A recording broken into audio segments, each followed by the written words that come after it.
ভাবিছোঁ আজি অকণ ফুৰি আহোঁ গৰম বন্ধ বুলি ক'তো যোৱাই নহ'ল মাৰ ঘৰলৈকে যি আহিলোঁ ইয়াতে সোমাই আছোঁ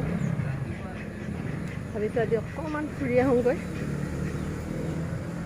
ভাবিছোঁ আপোনালোককো দেখাওঁ আমি ক'লৈ ফুৰিবলৈ যাওঁ বাইকতে যাম আমাৰ দেউতাক পুতেক আহিছে ধুনু আহি সোমাই আছে সি ক'তো যোৱা হোৱা নাই ভাবিছোঁ তাকো অকণ ফুৰাই আনোগৈ স্কুল খুলিলেতো নহ'বই আৰু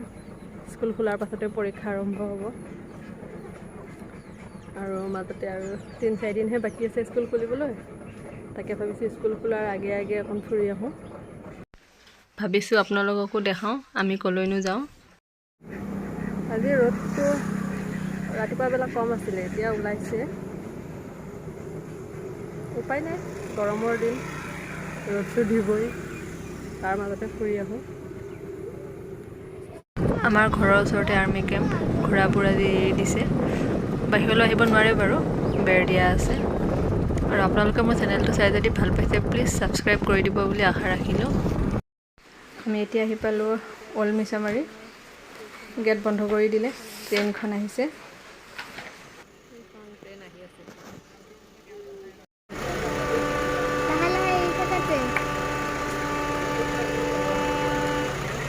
ট্ৰেইনখন আহি আছে এতিয়া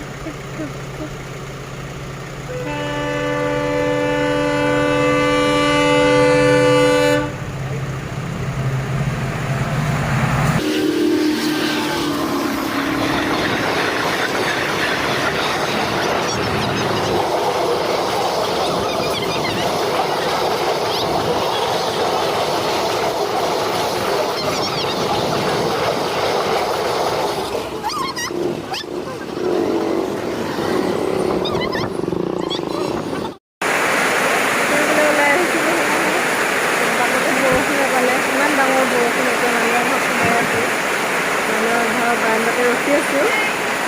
বৰষুণ ডাঙৰকৈ আহিলে কিন্তু এতিয়া যিটো দেখিছোঁ আজি যাব পৰা নহ'বই নেকি আধাৰ পৰা ঘূৰিব লাগিব যেন পাইছোঁ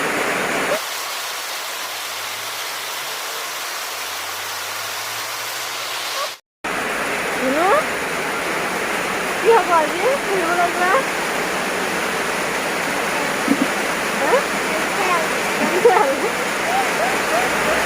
ইমান ডাঙৰ বৰষুণ চাওকচোন আহি ফচি গ'লোঁ একদম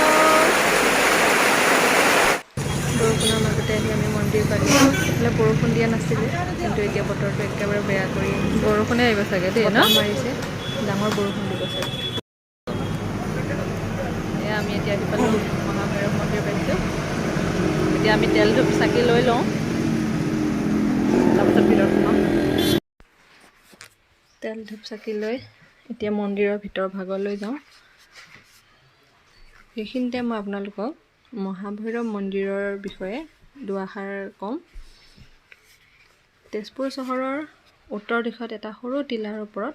মহাভৈৰৱ মন্দিৰ অৱস্থিত এই মন্দিৰত হিন্দুসকলৰ আৰাধ্য দেৱতা শিৱক পূজা অৰ্চনা কৰা হয় কথিত আছে যে দ্বাপৰ যুগত শিৱভক্ত বানাসুৰে এই মন্দিৰ নিৰ্মাণ কৰিছিল মূল মন্দিৰৰ ভিতৰত এটা ডাঙৰ শিৱলিংগ আছে এই শিৱলিংগটোৰ উচ্চতা প্ৰায় 3.2 মিটাৰ আৰু প্ৰস্থ প্ৰায় 2.3 মিটাৰ এই মন্দিৰৰ ভূমিৰ পৰিমাণ 159 কঠা 3 লেখা কথিত আছে যে বানৰজাৰ জীয়ৰী উষাই ইয়াতে সদায় মহাদেৱক পূজা অৰ্চনা কৰিছিল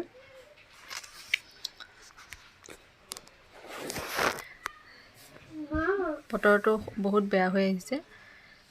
বতাহ মাৰিছে বহুত এতিয়া আমি ভিতৰত চাকি বন্তি জ্বলাবলৈ নিদিয়ে বাহিৰত চাকি বন্তি জ্বলাবলৈ সুবিধা কৰি দিছে তাতে আমি গৈ চাকি বন্তি জ্বলাম বাহিৰত চাকি বন্তি জ্বলাই মন্দিৰৰ ভিতৰ ভাগত প্ৰৱেশ কৰিম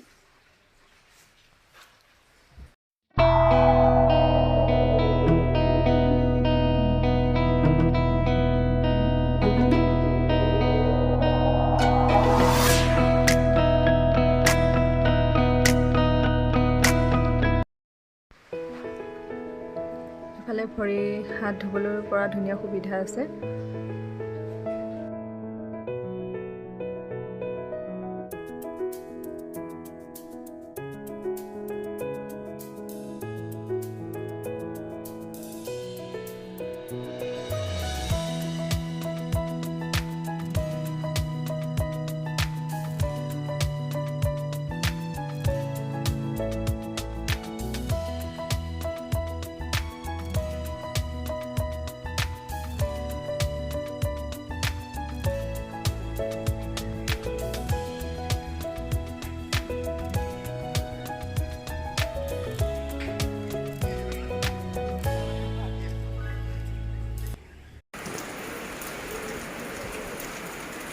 আমি এতিয়া মন্দিৰৰ ভিতৰত সোমালোঁ, চাকি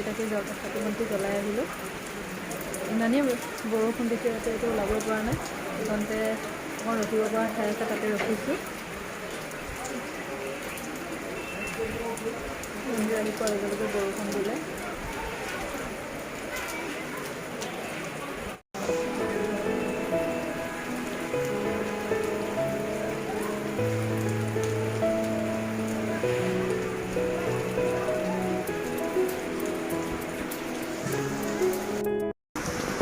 সেই ফাৰকেইটা চাওকচোন, মন্দিৰৰ ওপৰত বৰষুণতে তিতি তিতি ৰখি আছে।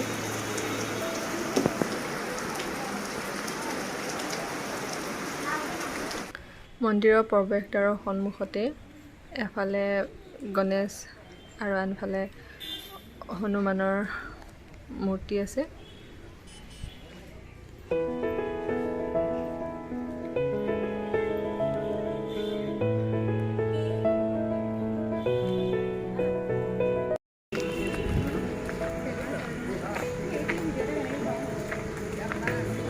এতিয়া মন্দিৰৰ পৰা ওলাই গৈ আছোঁ আমি। এতিয়া ভাবিছোঁ পাৰ্কলৈ যাওঁ, কিন্তু বৰষুণ গোটেই। তথাপিও আহিছোঁ এতিয়া অকণমান চাই যাওঁ আৰু মন্দিৰত সোমোৱাৰ লগে লগে ডাঙৰকৈ বৰষুণ দিলে। এতিয়া আমি আধা ঘণ্টামান ৰখা হ'ল, এতিয়া গৈ আছোঁ। আপোনালোকে ভিডিঅ'টো চাই কেনেকুৱা পালে প্লিজ জনাবলৈ নাপাহৰিব।